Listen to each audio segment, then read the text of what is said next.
You're 5 years old in 1st century Rome, playing outside at the edge of Subura, Rome's loudest, dirtiest slum.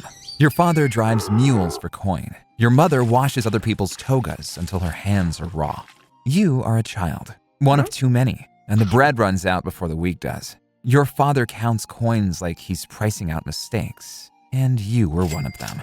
He takes you to the forum, says you're helping with groceries. Weird, he's never asked before. Through the crowd, a man in a red-bordered toga emerges, runs a finger through your hair.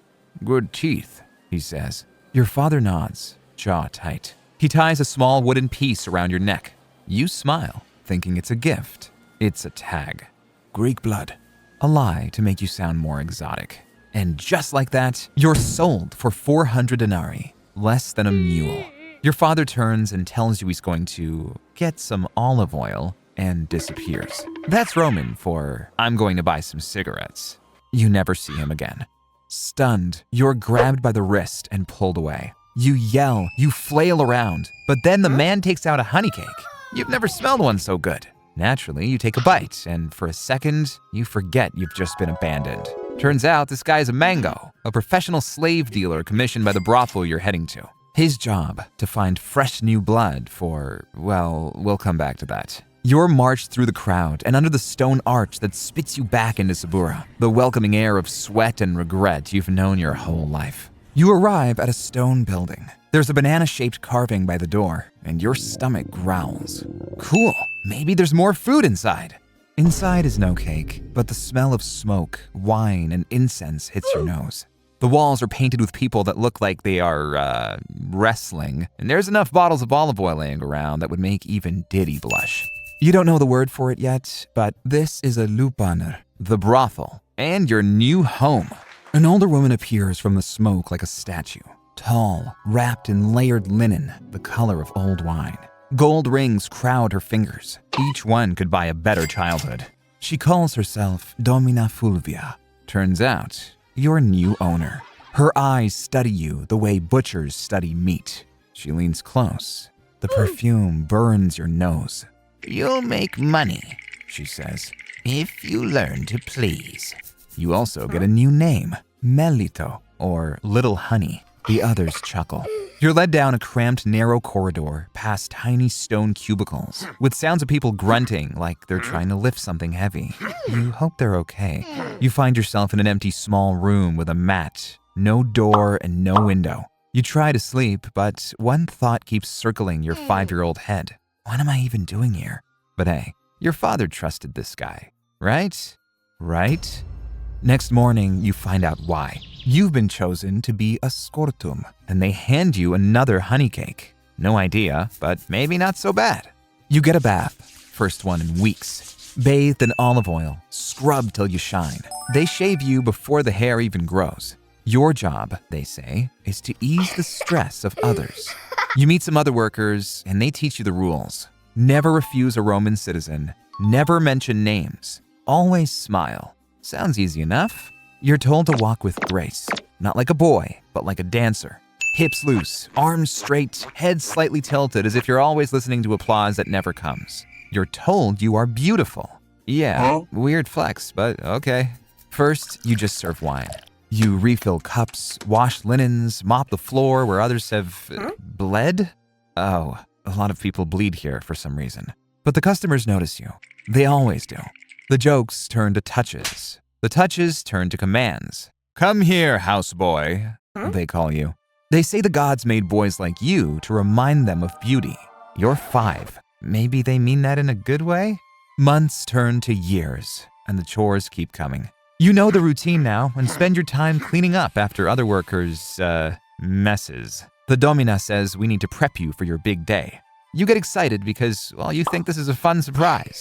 They start stretching your hips to make you more flexible, and you learn how to dance. You have never danced before. You stop asking questions. You stop remembering home. They say you're lucky, clean, well-fed, protected.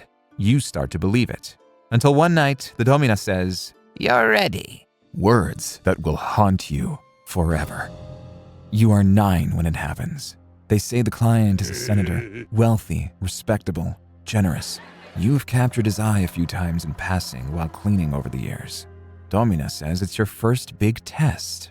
Your body is lathered with olive oil. Your face is powdered with white lead, lips red with dye, and you're alone in the room with just the man. Maybe this is a tea party?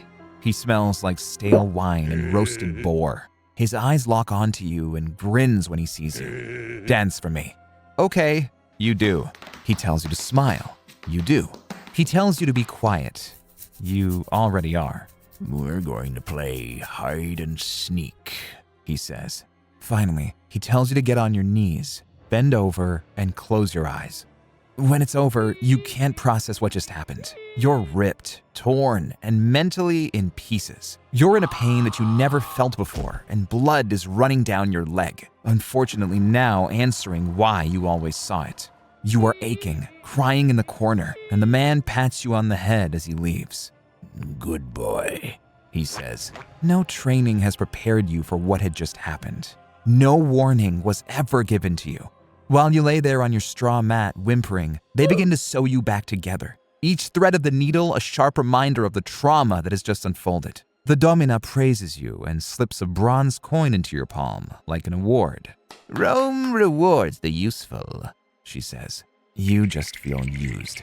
You hide the coin under your mat, not to spend, but to hold sometimes, to remember the moment your innocence ended forever. No longer a boy, nor did you become a man. You're 12 now. Still property, but hey, you're profitable. Congrats! You're given a new name, Delicatus, the delicate one. Customers keep on coming and always ask for you. You hope they don't choose you. They always end up choosing you. You have stopped crying nowadays and learned to even enjoy it because after a while, you feel nothing at all anymore. They like it when you cry. They like it even more when you don't. You've learned the verses of poetry. They say reciting it makes you desirable. You have mastered how to pour wine without spilling a drop. You learn that a Roman man can do whatever he wants and still call himself a man of virtue. For Rome, brothels are part of normal society. But you'll never be. No matter how old you grow, you'll always be the pathikos, the passive one. The joke, the scandal, the body that doesn't belong to itself. Rome's poets mock boys like you in the same verses they pay to touch. They laugh about you in public, then whisper for you in private. You stop believing in gods. You start believing in money. By 15, you're famous in Subura. The graffiti near the baths even says your name. Delicatus facit bene. Delicatus does it well. It's supposed to be a compliment. You hate it.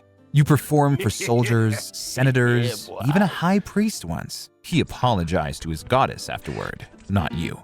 They all promise protection, but none offer freedom. The Domina keeps you healthy, not out of kindness, but investment. She feeds you figs and garlic to keep your blood warm, makes you drink a concoction of wine and poppy sap when you bleed. Sometimes she even takes you to the temples, not to pray, to advertise. They say love in Rome is like a business. It has no heart, only terms and conditions. You're 20 now, and things change rapidly. The brothel brought in new blood, someone younger, smoother, more terrified. You want to warn him about what's to come, but why? No one warned you when you arrived. Nobody cared. Your regulars stop asking for a dedicatus. They want the new one. Soon, you are getting less food, less oil, fewer clients, then none. You beg her to let you go free, but she replies, "You think Rome needs another scarred whore?" One night, you take your lucky coin, that first coin, and run, clutching it like freedom itself. You make it all the way to the edge of Subura before the guards catch you.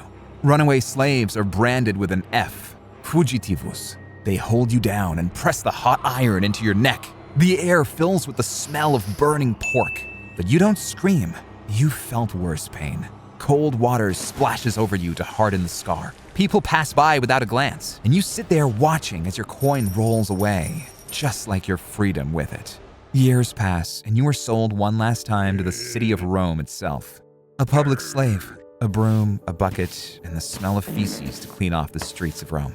You sweep the streets that forget you with every sunrise. Rich senators and aristocrats that once whispered your name pass by you without a glance. You die quietly at 32, alone in a shed near the Subura where it all began. No tombstone, no prayers, just a body burned on cheap wood, and only but a handful of ashes, thrown and swept into the Tiber. The river carries you away, past the city, past the houses of men who once used you, out to the sea. It's the first time you've ever left Rome, and the first time you've ever fully been at peace. But your name will be forgotten. No kids, no family, as if you have never existed at all. Just another whisper from a city that loved pleasure more than people.